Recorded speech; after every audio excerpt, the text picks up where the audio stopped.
Hey guys, Runescape here, bringing you another Runescape video. Now today I'm going to be making a low-level Frost Dragons guide. You know, since more people are getting the requirements to do it, I thought I might as well inform you newly 85 dungeoneering people to actually how to do it, because you know, if you're not careful, you might actually just die and like lose money, and you guys might not have the motivation to do it. Now it's really easy, guys. I'm just gonna try to make it as quick as possible. There are the only requirements that is really needed is 85 dungeoneering. There are some recommended skills though. 70 plus combat skills is recommended. 52 plus summoning for a beast of burden so you can store more bones.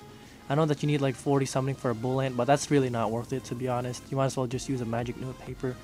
52 plus summoning is for spirit, terror birds, wartorts, or even pack yaks. A charming imp is highly recommended because you can collect charms easier, you know. You'll collect charms unconsciously. Gothic's Blessing from the World Wakes quest lets you heal more than regenerate, and you can still heal while in combat, which is really helpful for lower level people. And magic note papers to stay longer. They are around 2.5k each, but in the end you're still making profit and you guys can stay longer, so it is a benefit. Now for the gear that you guys are going to use is pretty much the best gear that you can wear. I highly recommend you guys use Barrow's gear if you have 70 plus defense, or if you have the money, go wear bandos, full bandos. Void gear if you have a higher defense, because you take a decent amount when you wear this, but you do end up hitting a lot higher. A chaotic or Zami spear is recommended, or a chaotic maul if you guys have that too. Super potions or extreme potions if you have it. It's recommended to use EOC because you do more damage when you're on it, but it is less AFK unless you use Revolution. But then again, you still have to cast Threshold abilities. If you're a higher level, then you can just use Legacy for a little bit of AFK-ness at the cost of slower kills.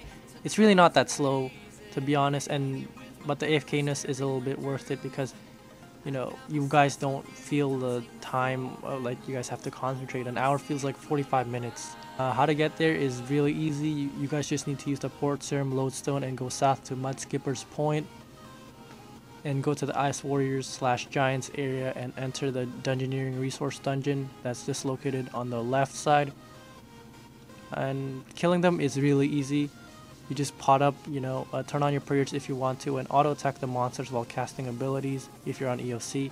Trying to kill them as fast as possible, picking up the bones, and optionally charms if you guys want to. Picking up the rune items when you have the chance is also good, because rune items, it occasionally drops rune longswords, which are around 20k, which are worth almost 2 times Frost Dragon bones. You just keep killing it and then try not to take as much damage as possible, and bank when you run out of potions or inventory space, and repeat the process again. If you want to use Legacy and AFK a bit, I highly suggest that you get a higher level stats like around 80 plus ish, or gear, because they can be harder to kill and takes a bit longer.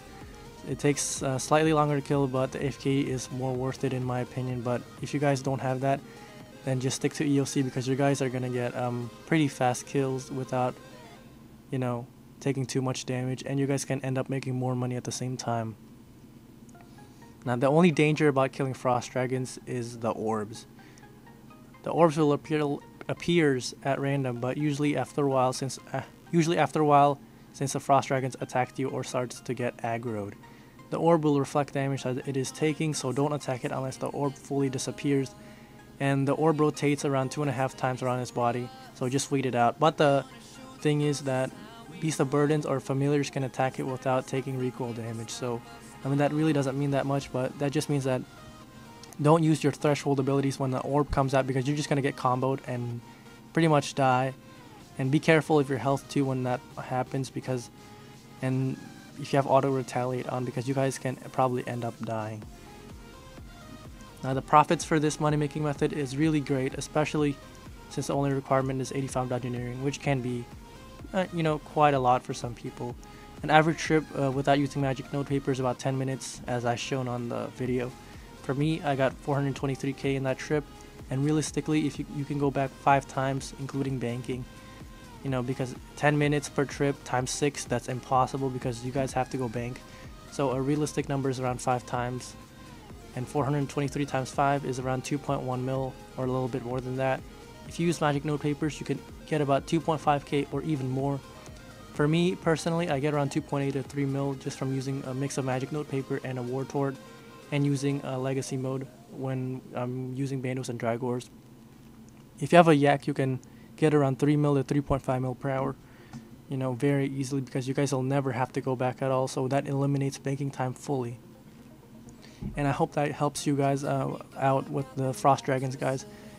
It really isn't that hard. It just takes a little bit of practice if you guys are new to it. You guys can even use Guttins if you guys are scared of taking a lot of damage. But I hope you guys enjoyed this video. Please give it a like if you enjoyed it. Comment if you have any more questions or criticisms or anything like that. And subscribe for more future content, guys. But other than that, guys, have a good day. Bye. I got my sights on you, dancing with all that moon.